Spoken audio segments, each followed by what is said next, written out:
하나님의 말씀은 사도행전 16장 6절부터 10절까지 교독을 하시겠습니다. 성령이 아시아에서 말씀을 전하지 못하게 하시거늘 부르기아와 갈라디아 땅으로 다녀가 무시아 앞에 이르러 비두니아로 가고자 애쓰되 예수의 영이 허락지 아니하시는지라. 무시아를 지나 드로아로 내려갔는데 밤에 환상이 바울에게 보이니 마게도니아 사람 하나가 서서 그에게 청하여 가로되 마게도냐로 건너와서 우리를 도우라 하거늘 바울이 이 환상을 본 후에 우리가 곧 마게도냐로 떠나기를 힘쓰니 이는 하나님이 저 사람들에게 복음을 전하라고 우리를 부르신 줄로 인정함이로라. 아멘. 오늘도 거룩한 믿음으로 하나님께 예배하고 주님을 사모하는 여러분들에게 하나님의 신령한 복과 은혜가 강물처럼 심령에 흘러나기를 예수 이름으로 축복합니다. 아멘. 바울 사도의 2차 전도 여행이 진행되고 있습니다. 특별히 오늘은 이 짧은 구절 속에 지명들이 하도 많이 나와가지고 조금 정리를 해볼까 합니다. 어디가 어디쯤인지 좀 알아보기 위해서 지도를 좀 준비했는데, 지도를 보시면 이제 여러분 보실 때 화면에 오른쪽 중앙쯤 된 곳에 마치 삼거리처럼 나눠진 곳이 있죠. 그것이 안디옥입니다. 바울 사도와 실라가 2차 전도여행을 떠난 그 모교회 출발점이죠. 그리고 바다 쪽으로 조그맣게 가지처럼 나온 것이 보일 겁니다. 이것은 바나바하고 바울이 다투었다고 그랬죠. 심히 다투어가지고 이제 바나바는 그 생질이었던 마가라는 요한과 함께 그 조그맣게 난 가지 같은 그 행로로 갔는데, 바다 가운데, 이 지중해라는 바다 가운데 한가운데인 섬이 구브로예요. 오늘날 키프로스라고 합니다.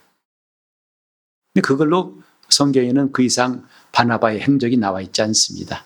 그리고 바울은 보신 대로 위쪽으로 육지를 따라 올라가는 그 행로를 볼 수 있을 터인데, 그 행로 가운데에서 바울의 고향인 다소가 나옵니다.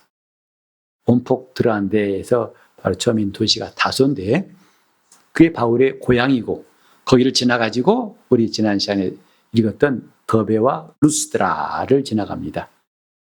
바로 거기서 바울은 디모데를 주의 일꾼으로 삼아가지고 함께 하기 시작하죠. 쭉 가다 보면 이제 오늘 성경에 나온 여러 가지 지명, 제일 위에 보면은 저기 이제 그 바울이 가고자 했던 비두니아가 나옵니다. 그 밑에 보니까 뭐 갈라디아, 그 다음에 두아디라, 그 다음에 또 무시아, 참 지명이 전부 다 아로 끝나잖아요. 재밌잖아요. 근데 이 모든 지역이 뭐냐면 오늘날 터키 땅이에요. 근데 로마가 지배할 때 이쪽을 아시아로 통치하고 지명을 아시아로 이름 붙였죠. 자, 지금 바울이 가는 이 코스를 보면은 결국은 바울은 드로아를 지나가지고 저 위쪽에 제일 위에 있는 그쪽이 바로 가고자 하는 비두니아 땅인데, 바울 소원은 뭐냐면 아시아에서 복음을 전하는 것이었어요.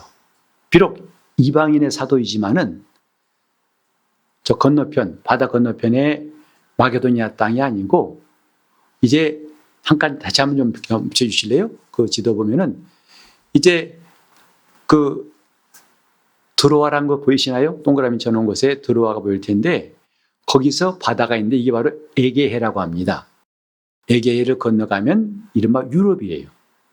그래서 그게 이제 오늘날 그리스, 또 마게도니아 이런 땅이죠. 유럽입니다. 원래 바울 생각은 저 유럽 쪽이 아니라 소아시아, 오늘 아시아, 터키 쪽에 그쪽에 가서 복음을 전하려고 했습니다. 아마도 이것은 바울 고향도 그 아시아 지방에 있는 다소였었고 여기에 흩어진 유대인들이 많이 있었던 것 같아요. 그래서 비록 이방인의 사도였지만은 늘 마음속에는 동족 이스라엘에 대한 생각이 참 많았어요. 그들에게 복음을 전하고 싶다는 마음이 얼마나 많았는지. 그래서 로마서 9장 보면은 내 큰 근심이 있다. 큰 짐인데 그런 자기 동족들에 대한 애착, 그들이 자기처럼 복음을 깨닫지 못하고 하나님 뜻과 멀어지는 것을 안타까워해서 복음을 전하고자 애썼습니다. 이런 마음이 결국은 바울로 하여금 아시아에서 복음을 전하겠다는 생각, 계획을 갖게 된 거죠. 그런데 여기 보면은 성령께서 아시아에서 복음을 전하는 것을 막으시더라 하고 6절에 말했어요. 아시아에서 말씀을 전하지 못하게 하시더라. 우리는 이 성경을 통해서 참 놀라운 걸 깨닫습니다. 자, 바울은 지금 하나님 원하신 일을 하고 있지요. 즉 이방인의 사도로서 복음을 전하고 있습니다. 이른바 큰 뜻, 대의는 맞아요. 그런데 그것의 더 디테일, 구체적인 것은 바울의 생각과 하나님의 생각은 다른 것을 알 수 있어요. 곧 바울은 아시아 지방에서 복음을 전하고 싶지만 성령은 그걸 원치 않으셨다 했습니다. 오늘 저와 여러분이 이 성경을 통해 깨닫는 게 뭐냐면 우리가 예수 그리스도 안에 들어와서 구원받은 성도이지만 우리는 하늘나라를 향해서 가는 성도이지만은 그러나 각각 우리에게 하나님의 부르심이 있다는 거, 그것은 같지 않다는 거예요. 예수님 말씀하셨죠. 베드로에게 이제 앞으로는 사람들이 너를 띠띠우고 네가 원치 않은 곳으로 데려갈 것이다. 부활하신 주님이 그렇게 베드로에게 말씀하셨어요. 이건 베드로의 앞일을 말씀하신 거예요. 곧 그가 어떠한 일로 주를 영화롭게 할 것인가, 곧 순교에 대해서 말씀하신 거죠. 그때 베드로가 물었어요. 주님 품에 기대어 있는 제자 요한을 향해서 저 사람은 어떻게 되겠습니까? 주님 말씀하시기를 내가 다시 올 때까지 그를 머물러 두게 하고자 할지라도 네게 무슨 상관이 있느냐? 다시 말하면 사도로 부름받았으나 각각 길이 다르고 그건 다른 말로 하나님께서 그들을 향한 계획이 같지 않다는 거예요. 똑같이 오늘 우리가 함께 교회에서 신앙생활하고 있지만 또 우리가 주님 나라를 위해 일할 것을 다짐하고 성도로 살고 있지만 구체적인 계획은 각각 다르다는 거예요. 하나님은 어떤 사람은 이 땅에 오래 머물게 할 수 있고 또 얼마 있지 않아서 그를 거둘 수도 있고 어떤 사람은 외국으로 보내시기도 하고 어떤 사람은 저 지방으로 보내시기도 하고. 내일부터 우리 교단 총회가 열려서 제가 또 참석하게 되는데 총회 가서 참 신기한 것은 그 수많은 목사님들 만나면서 어쩜 그렇게 참 목회가 다양한지 몰라요. 똑같은 목회가 아니라 일하는 것도 목회 스타일도 목회 규모도 목회 대상도 참 다양해요. 하나님의 부르심은 바로 이와 같습니다. 오늘 우리는 그냥 그럭저럭 대충 비슷하게 살다가 가지 이런 생각을 좀 버려야 할 것 같아요. 우리를 죄에서 구원하신 것, 이건 우연히 우리를 구원하신 게 아니잖아요. 가다가 툭 채이니까 너 일로 와 구원받아. 이게 아니지 않습니까?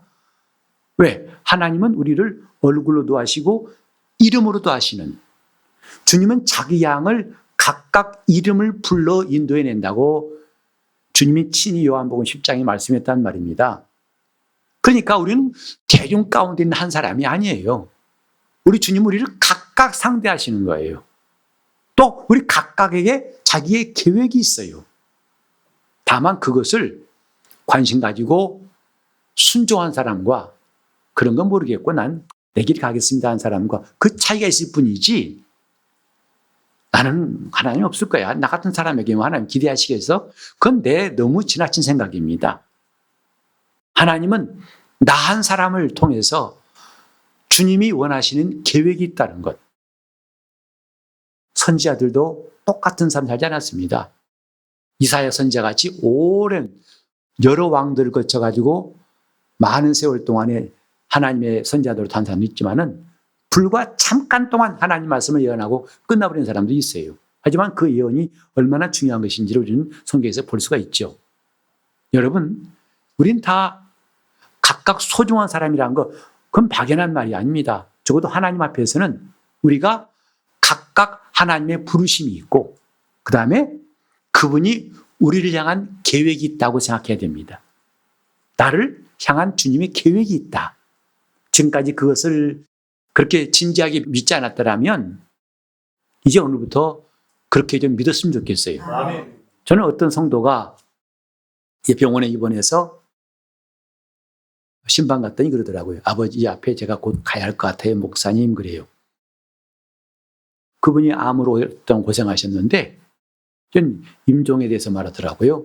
그래서 제가 말하기를 집사님 그것은 주님의 장중에 있고 그동안에 주님 앞에서 집사님이 해야 할 일이 있지 않겠습니까? 했더니 목사님 보시다시피 이렇게 병 들어가지고 누워있는데 제가 무슨 일 하겠습니까?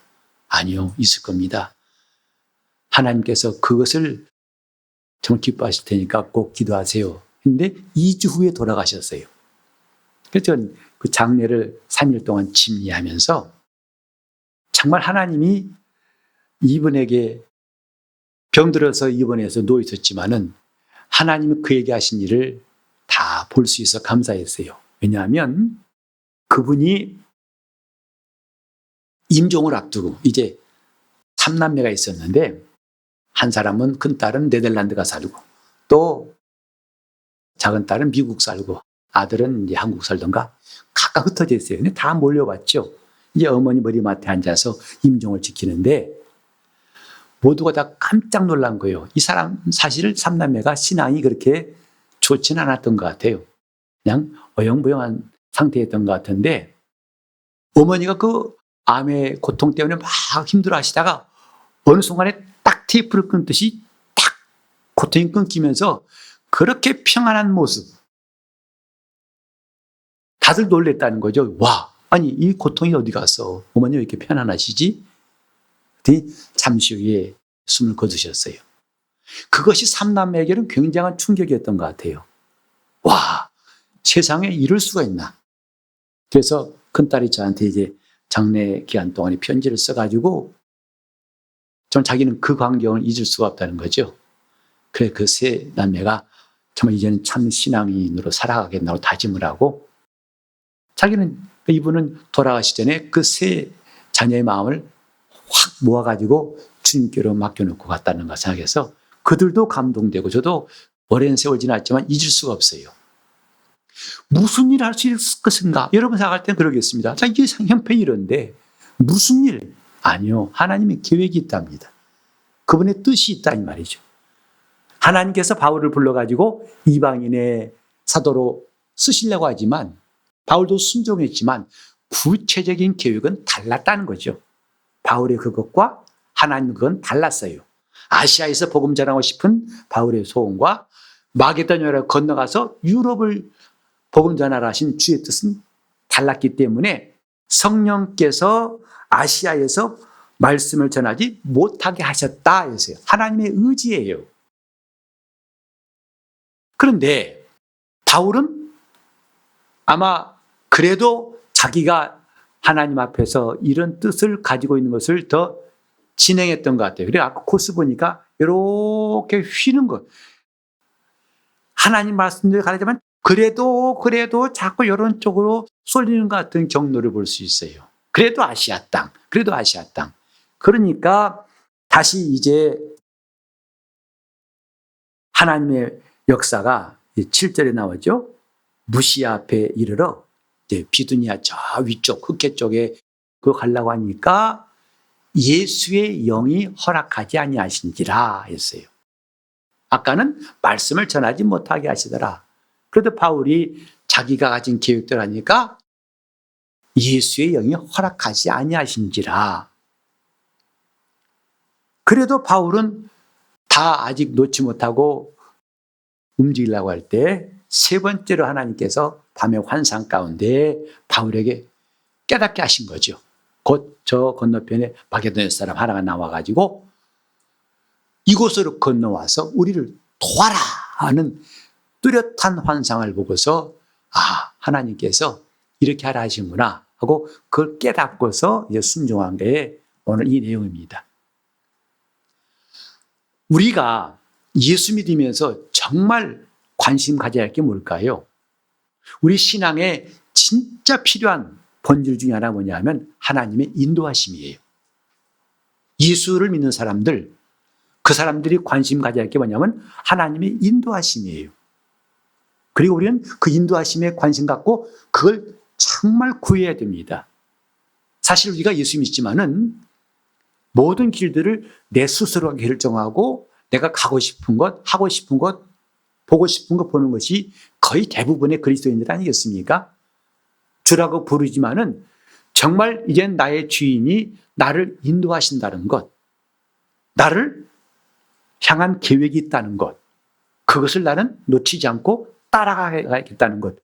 이건 적어도 기독교인이라면, 참 신앙인이라면 놓치지 말아야 할 중요한 사실입니다. 나를 인도하신다. 여러분도 하나님께서 살아계심을 믿는 줄 압니다. 하나님은 살아계시죠. 근데 우리는 그분이 살아계신다는 걸 인정하면서 왜 그분이 인도하신다는 것은 별개의 것으로 생각하는가? 그분이 살아계시기 때문에 말씀하시고 그분이 살아계시기 때문에 인도하신 거 아니겠어요? 이것이 전에 그분과 멀리 있을 때는 잘 깨달아지지 않더라도 한 발 한 발 가까이 나갈수록 그걸 깨닫게 됩니다.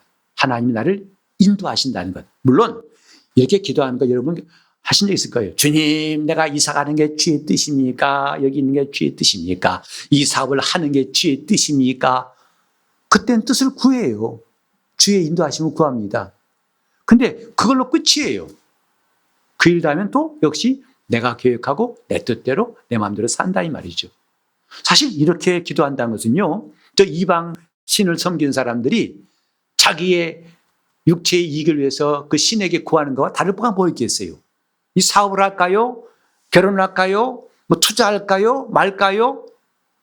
그건 전부 다 자기가 자기 계획 속에서 자기 계획에 하나님이 들어오셔서 이걸 좀 도와달라는 거 아니겠습니까?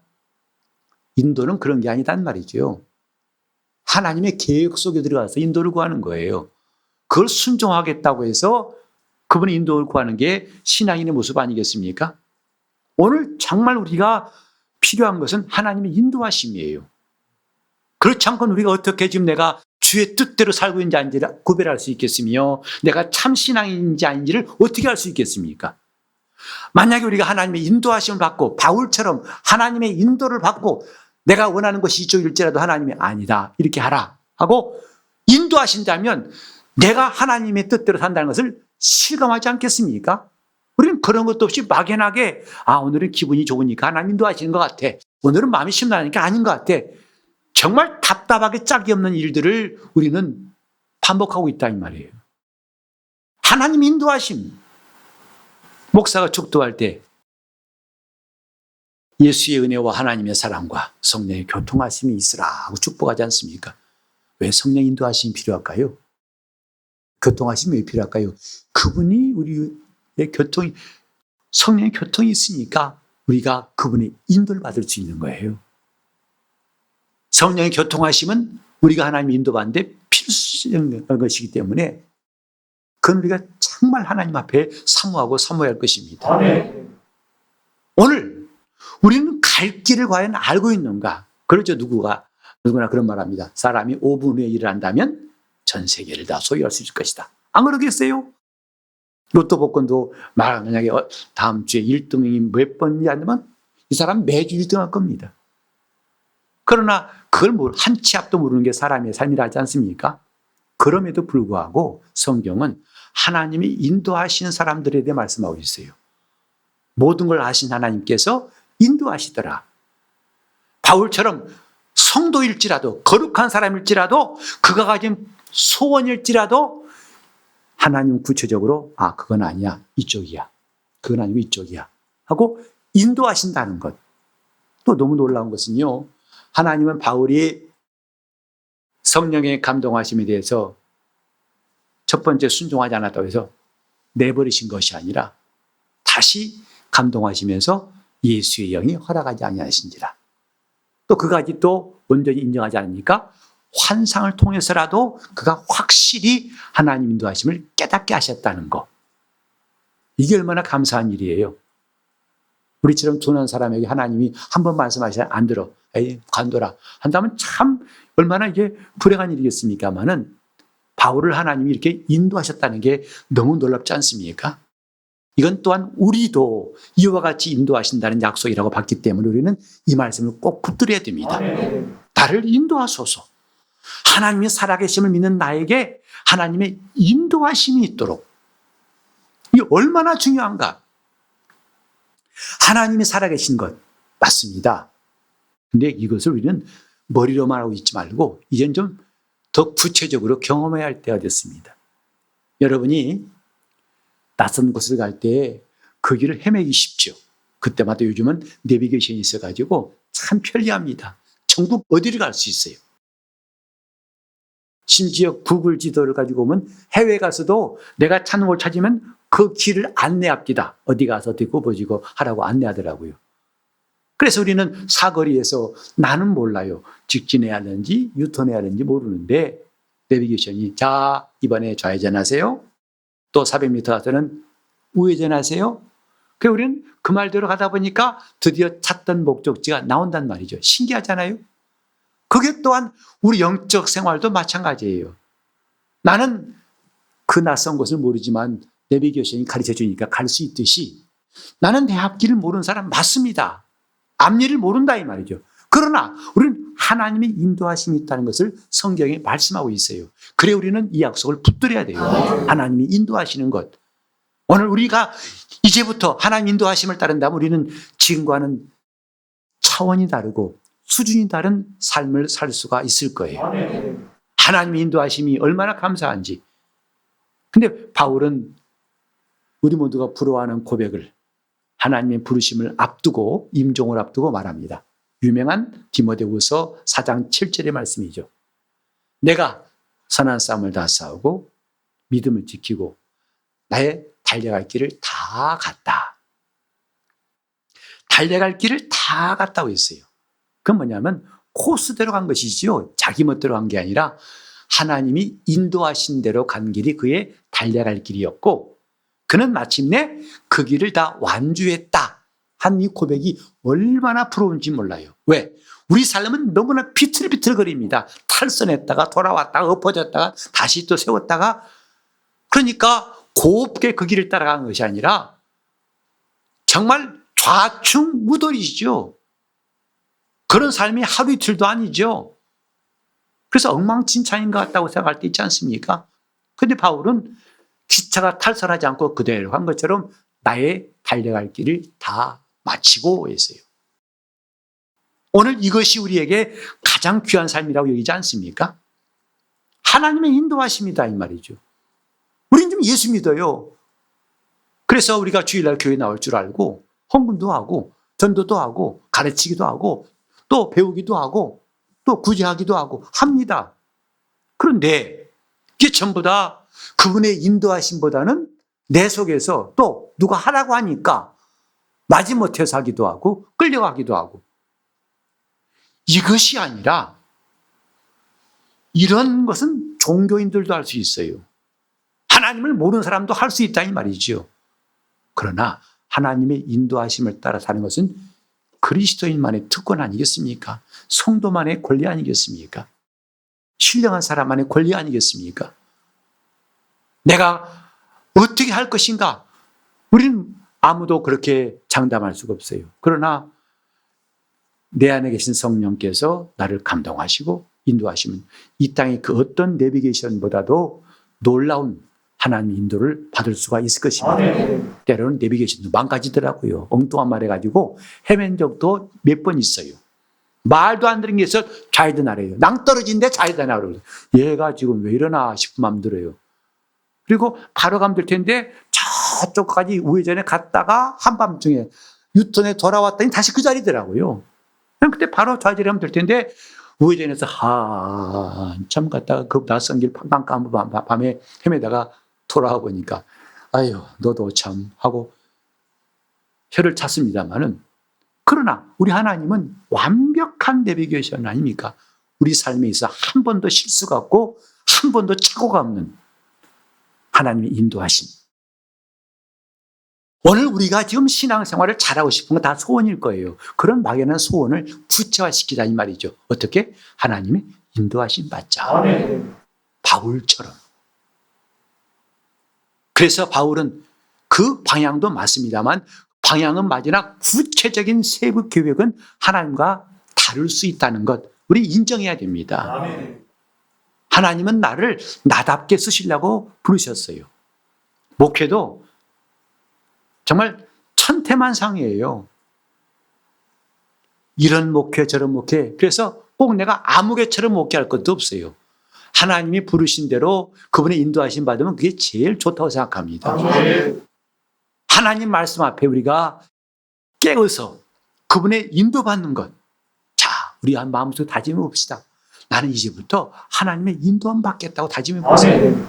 나는 지금까지 내가 떠오르는 생각과 내 방법대로 이런 거 말고 이제부터는 이 성경에 나와 있는 대로 하나님이 인도하신, 그래서 그 인도하신 너무 분명해가지고 내가 맞다고 하는 그것 아니다. 바꿔라 하고 그분이 허락지 아니하시는 인도함도 우리가 받아야 된다 이 말이에요. 우리는요 예수님께서 겟세마네에서 하신 기도를 기억합니다. 예수님은 하나님의 아들이시지요. 비록 사람으로 오셨지만 하나님과 동등하신 분이에요. 그래서 그분의 뜻이 틀렸다고 누가 감히 말할 수 없어요. 그러나 그분이 겟세마네에서 밤새 기도하신 게 뭐죠? 내 원대로 마옵시고 아버지의 원대로 되게 원합니다. 여기서 분명히 아버지 원하신 것과 아들이 원하신 것은 같지 않다는 것을 알 수 있어요. 근데 주님의 기도는 그 자기의 원함을 내려놓고 아버지의 원하신 대로 순종한 것이죠. 하물며 이 땅에서 충만한 성도랄지라도 그가 가진 소원이나 계획이 하나님과 때로는 다를 수 있어요. 그때 인도한 사람이라면 오늘 이 본문처럼 성령께서 허락하지 아니하시고 바꿔라. 그가 깨달을 때까지 역사하신다는 것을 우리는 똑똑히 볼 수 있습니다. 그게 신령한 사람이에요. 하나님의 인도받는 사람, 신령한 사람.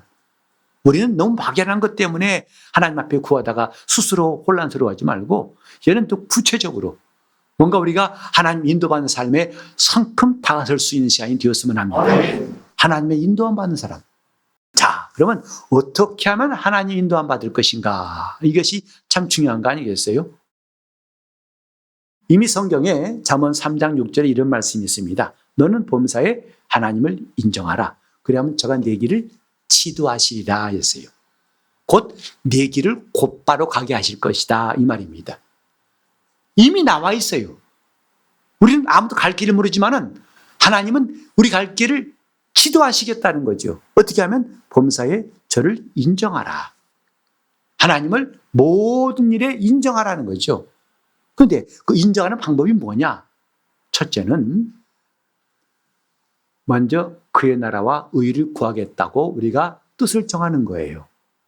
주님, 내가 이제 살아도 주를 위해 살고 죽어도 주를 위해 죽겠습니다. 이런 결단을 우리는 그냥 감정적으로 말 것이 아니라 주님, 하나님 나라를 위해 살겠습니다. 다시 말해서 지금 이 일이 하나님 나라에 유익한 것이면 내가 끝까지 할 것이고 아무리 좋아도 많은 사람이 해도 이게 하나님의 의에 대해서는 반대되는 걸 나는 과감하게 버리겠습니다. 이런 뜻을 세우라는 거예요. 하나님을 범사에 인정하기 위해서 첫 번째 뭐라고요? 뜻을 세우세요. 어떤 뜻을? 먼저 그의 나라와 의를 구하겠다. 그래서 내게는 그 어떤 것도 누가 뭐래도 하나님이 기뻐하신 일이라면 하나님 나라를 위해서 유익한 거라면 나는 조금도 망설임 없이 하겠다. 가차 없이 하겠다. 마치 바울처럼. 바울은 수십 년 동안 쌓아왔던 자기의 명성과 지위와 재물과 또 자랑거리, 그 풍부한 율법에 대한 지식들 놓고 싶겠습니까? 그걸 순간에 배설물처럼 버렸다고 했어요. 왜? 내 주 예수를 아는 고상한 지식을 인함이라 했고, 자기 소원이 뭐냐면 그리스도를 얻고자 함이고 내가 그 안에서 발견되고자 합니다. 이런 소원 앞에서는 바리새인 중에 바리새인이고 히브리인 중에 히브리인이고 가말리엘 유명한 그 지파의 문화에서 엘리트로 나왔다 할지라도 그런 것들을 난 전혀 붙잡지 않고 내버리겠다. 왜? 나에게는 예수를 아는 고상한 지식, 이걸 발견한다면 그걸 내가 전눈질할 수가 없다. 이렇게 먼저 뜻을 정하셔야 됩니다. 먼저 그의 나라와 의를 위하여, 다른 말로 하면 주님 뜻대로 혹은 주님을 위하여, 이것이다 이 말이죠. 이제부터 훈련할 수 있어요. 우리는 이제는 지금까지 내가 익숙하게 해왔다 할지라도 이게 주님이 기뻐하시는 것이 아니네, 그러면 냉큼 버릴 수 있을 거고, 주님의 나라에 별로 유익이 안 되네, 남들은 돈이 되고 이익 된다지만 주님 보실 때 이건 아니네, 그러면 과감하게 버릴 수 있다면 하나님의 인도받으신 첫 단계를 지난 거다 이 말이죠. 이런 우리의 기준이 있어야 한다는 것, 뜻을 세우자는 것이죠. 두 번째가 뭐냐면 이걸 알았으면 우리는 기도해야 됩니다. 왜? 우리는 그쪽인지 방향은 알았지만 갈 힘이 없어요. 왜냐하면 수십 년 동안 우리에게 너무나 익숙해서 그냥 저절로 가고 저절로 생각하는 이런 우리의 죽은 행실을 쉽게 포기할 수가 없잖아요. 그러니 뭐냐? 기도하는 겁니다. 기도. 참으로 많이 기도하는 겁니다. 하나님 앞에 간구하는 것.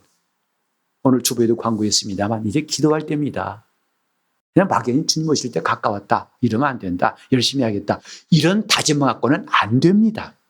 왜? 여전히 내가 내 멋대로 살고 있는 것을 주님께서 기뻐하시겠냐고요. 그런데 이것을 뒤집어 볼 수 있는 것은 기도밖에 없어요. 기도한 사람은 기업고 뒤집어 엎고 승리할 수 있습니다. 그러나 기도하지 않은 사람은 언제나 해야 할 텐데 생각만 하다가 결국 그걸로 끝나버릴 수 있어요. 기도, 참으로 많은 기도, 또 기도. 남들이 볼 때 비웃고 어리석어 보일지라도 관계없어요. 난 기도하고 또 기도하고 또 기도하고 또 기도하고 또 기도하고 또 기도하고. 기도 없이는 아무 능력도 얻을 수 없습니다. 기도하는 거 무슨 답이 나온다고요? 아니면 왜 성도들이 왜 기도를 우리에게 권면했겠어요? 기도 없이 된다면 왜 했겠냐고요? 계획은 많아요. 생각은 많아요. 그러나 기도하지 않습니다. 이 사람에게는 그 다음 순간이 나오지 않습니다. 언제나 그 자리일 뿐이죠. 언제나 그 모습이고 언제나 그 상태고 언제나 그 환경을 벗어날 수가 없다 이 말이에요. 기도. 그러면 마침내 세 번째로 성령께서 역사하시는 거예요. 성령의 역사하심. 그래서 정말 성령이 일하시기를 사모한다면 기도하는 것밖에 없습니다. 기도. 우리는 수천 년 지나도 하나님 방법은 변치 않아요. 그분의 절차는 변하지 않습니다. 하나님이 기도하신 사람과 함께 하신 것은 예나 지금이나 똑같습니다. 기도입니다. 자, 우린 이런 생활을 시작도 중요하고 앞으로 계속 해나가야 할 중요한 이유 한 가지 더 말씀드리겠습니다. 우리가 뜻을 세워서 먼저 그의 나라와 의, 내 방향은 오직 이쪽입니다. 주님, 내가 뜻을 정했습니다. 시편 57편 7절에도 하나님이여 내 마음이 주께로 확정되었습니다. 그러니 내가 주께 노래하고 찬송하리이다 했어요. 확정되었습니다. 그게 뜻을 세운 거 아니겠습니까? 정말 나는 다른 쓸데없는데 한눈 팔지 않겠다는 단호한 결심이 필요하죠. 그리고 계속 기도할 때 이런 생활을 거듭할수록 어떤 유익인 줄 아십니까? 점점 더 하나님의 인도하심이 분명해져요. 점점 더 인도하심이 많아져요. 점점 더 인도하심이 구체적이 된다 이 말이에요. 누구에게? 하나님을 가까이 하고 이렇게 범사의 그분을 인정한 사람들에게 하나님의 역사는 나타나게 되어 있어요. 참 바울 사도의 생애를 보면요, 그가 하나님의 인도하심을 놀랍게 받았다는 걸 볼 수 있어요. 사도행전 20장에 가면 이런 말씀이 있어요. 나의 달려갈 길과 주 예수께 받은 바 사명에 대해 말하면서, 그러나 먼저 성령께서 알게 하셨다는 거예요. 지금 내 앞길에는 이런 환난, 핍박이 기다리고 있다. 그렇게 말씀하시나 주 예수께서 내게 하라고 하신 이 일 마치라면 내 생명을 조금도 아까운 것으로 여기지 않는다. 즉 사도 바울은 현재의 일뿐만 아니라 미래의 일까지도 하나님의 인도하심을 받고 있다, 이 말이에요. 하나님과 가까워지는 게 이런 유익이 있지 않습니까? 기도도 그냥 했다는 형식, 출석 부르는 것처럼 하는 게 아니라 더 많이 기도하고 계속 기도하고 또 기도할 때에 하나님은, 이전에 대개 성도들이 그러잖아요. 일 터진 다음에 아이고 그게 주님 인도하심이었구나. 아이고 주님 도우셨네. 여러분 그럴 때 있지 않습니까? 어머 주님 도우셨어. 나중에 깨닫습니다. 그러나 더 가까이 할수록 나중이 아니라 지금 당장, 아니 심지어는 앞일까지도 하나님의 인도하심에 대해서 우리는 더 신령한 사람처럼 살 수 있습니다. 하나님의 인도하심, 나의 갈 길을 다가도록 주님이 인도하신 놀라운 역사가 오늘 이 성경 말씀을 믿는 여러분들에게 시작될 수 있고 충만하기를 예수 이름으로 축원합니다. 우리는 하나님이 인도하신 사람, 아니 생각해보세요. 예수 믿지만 다 소경마냥 더듬고 넘어져 깨진다면 이 답답한, 어떻게 영적 생활을 할 수 있겠습니까? 이제 오후에도 계속 말씀드리지만은 여러분, 영혼이란 말이 성경에, 우리 성경에 있지만 원어 성경에는 없어요. 영혼이란 단어가 한국어 성경이나 중국 성경 빼고는 없어요. 성경은 다 영혼, 혼, 이렇게 분명히 각각 말씀하고 있어요. 영혼과 육체라는 것은 성경적인 그 표현이 아닙니다. 영혼, 몸이라고 성경이 말하고 있고, 그리고 영의 기능, 하나님을 가까이 하고 있는 이 영의 기능을, 영은 오직 하나님과 관계하는 나의 한 부분이에요. 육은 이 세상 물질과 연결되어 있는 내 부분이라고요. 그리고 그 중간에 혼이라고 하는 나 자신, 내 존재가 있어요.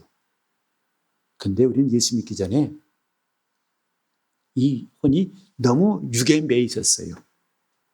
거기서 세상적인 생각과 감정, 너무 익숙해 있는데 예수 믿고 나서도 그 습관이 아직 안 깨지기 때문에 신령한 사람 이쪽으로, 영이 나를 깨닫게 하고 영이 나를 인도하는 그런 쪽으로 아직 너무나 형편없이 거의 전무한 황폐한 상태이다 보니까 예수는 믿지만 육신에 속한 사람처럼 살게 되는 것이죠. 믿지만 하나님 인도하시면 말하지만 인도를 받고 있지 못하는 거죠. 말씀을 들어도 그 말씀이 자기에게 잠깐 교훈이 되고 어떤 때는 그 말씀 자체도 듣지 않게 되는 거죠. 이런 답답한 일이 생긴다 이 말이에요. 그래서 오후에 제가 계속 말씀드리는 것은 이제는 깨닫다는 거죠. 좀 실감하자는 거죠. 나를 실감하자. 영혼이란 말, 영과 혼은 달라요. 너무 달라요. 영은 하나님이 부어진 생기, 그 영원한 존재, 하나님을 관계하는 그 이 기능을 우리가 너무 지금 무시하고 아예 방치하고 있잖아요. 혼은 자기밖에 모르는 자기중심적인 그런 자기의 성격까지 어떻게 하나님을 섬기겠습니까? 섬긴다 하더라도 외식하는 거죠. 바리새인처럼. 우리 정말 하나님의 인도받는 사람 됩시다. 하나님의 살아계신 것을 안다면 그분의 인도 받으세요. 예수의 영이 허락하지 아니하신지라. 너무 실감나게 하나님은 이걸 기뻐하셔서 원하시고 원하시지 않으니까 하지 말아라. 이런 것이 꿈 같은 신비주의자만 하는 일이 아니라 주님은 말씀하셨어요. 성령이 오심 너희를 진리 가운데로 인도하시리니. 또 내 양은 내 음성을 들으며 나는 저를 알며 저는 나를 따르느니라. 여러분, 이제부터 우리 영적인 사람 성령의 인도받기를 예수 이름으로 축원합니다. 합심해 기도하실 때 주님 나를 인도하소서. 내가 이제부터 뜻을 정하고 우리 주님 앞에서 영적인 사람으로 살고 싶습니다. 지금까지 말로는 신앙인인데 육신에 속한 자처럼 살아왔던 삶을 마감하고 싶습니다. 나를 도와달라고 통성으로 기도하시겠습니다. 하나님 아버지, 우리가 눈이 있을 때 보지 못하고 귀가 있을 때 듣지 못하는 이 어리석고 우둔함을 어찌합니까?